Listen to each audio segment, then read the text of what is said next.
नेत्रपद्माक्षीं विष्णुवक्षस्थलस्थितां ॐ सिद्धिस्त्वं स्वधा स्वाहा सुधा त्वं लोकपावनी सन्ध्या रात्रिप्रभाभूतिर्मेधा श्रद्धा सरस्वती यद्विद्या महाविद्या गुह्यविद्या च शोभने आत्मविद्या च देवी त्वं विमुक्तिफलदायिनी आन्वीक्षिकी त्रैवार्ता दण्डनीतिस्तवमेव च सौम्या सौम्यैर्जगद्रूपैस्त्वयैतद्देवि पूरितं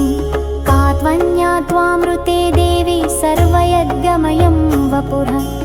अध्यास्ते देवदेवस्य योगिचिन्तं गदाभृता वया देवी परित्यक्तं सकलं भुवनत्रयं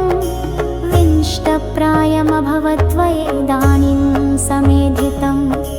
दारापुत्रास्तथागारं सुहृद्धानधनादिकं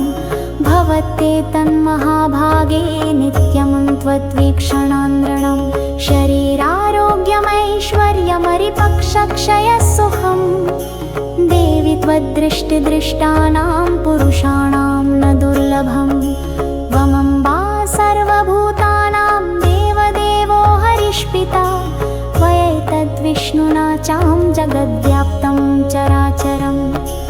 मानं कोशं तथा कोष्ठं मा गृहं मा परिच्छदं मा शरीरं कलत्रं च त्यजेथा सर्वपावनी मा पुत्रान् मा सुहृद्वर्गान् मा पशून् मा विभूषणं त्यजेथा मम देवस्य विष्णोर्वक्षस्थलालये सत्त्वेन सत्यशौचाभ्यां तथा शिलादिभिर्गुणैः त्यजन्ते ते नरा सत्यः सन्त्यक्ता ये त्वयामले त्वयावलोकिताः सद्यः शिलाद्यैरखिलैर्गुणैः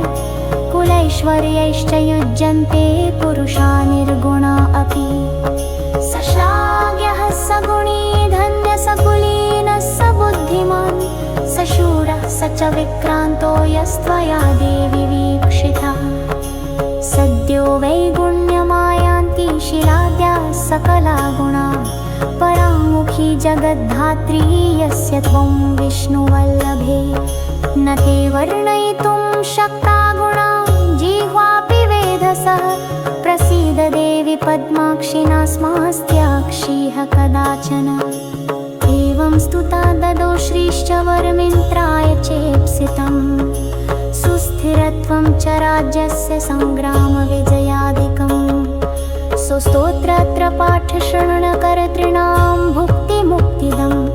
श्रीस्तोत्रं सततं तस्मात् पठेच्च शृणुयान्नरः इत्याग्ने महापुराणे श्रीस्तोत्रं नाम षट्त्रिंशदधिकद्विशततमोऽध्यायः।